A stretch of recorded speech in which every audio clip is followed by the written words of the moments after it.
Hello बच्चों, ये question dimensional formula पर बेस्ड है। जो कि इसी साल जेईई में 2025 में पूछा गया है। अब इतने आसान क्वेश्चन पूछे जाते हैं, आप इसको देखो। इसमें बोल रहे हैं which one of the following is correct dimensional formula for the capacitance in F M L T and C stand for unit of mass, length, time and charge. और ये डायमेंशंस दे रखा है, ठीक है। तो कैपेसिटेंस की डायमेंशन हम लोगों को एम एल टी सी के टर्म में निकालनी है, ठीक। तो कभी भी डायमेंशन निकालना हो तो डायमेंशन कैसे निकालते हो? किसी फार्मूले से निकालते हो, है ना।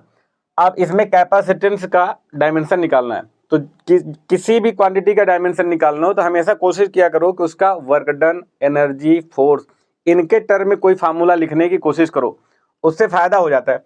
अब जैसे कैपेसिटेंस का पूछा हुआ है तो मैं कैपेसिटेंस में एनर्जी स्टोर्ड का फार्मूला होता है हाफ क्यू स्क्वायर बाई सी।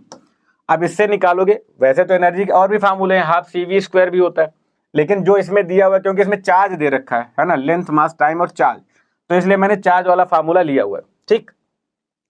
अब डायमेंशनल फार्मूला निकालते टाइम इसकी तो कोई जरूरत है नहीं, तो U is equal to q square by c पर फोकस करो। अब हमें सी का निकालना है तो सी इज इक्वल टू करोगे तो क्यू स्क्वायर बाई यू हो जाएगा। बस 10 सेकेंड का क्वेश्चन है। अब क्यों? क्योंकि चार्ज को आपको डायमेंशन में चार्ज का सिंबल दे रखा है ना, तो इसी के टर्म में ही बताना। तो चार्ज को क्या लिखोगे? कूलम।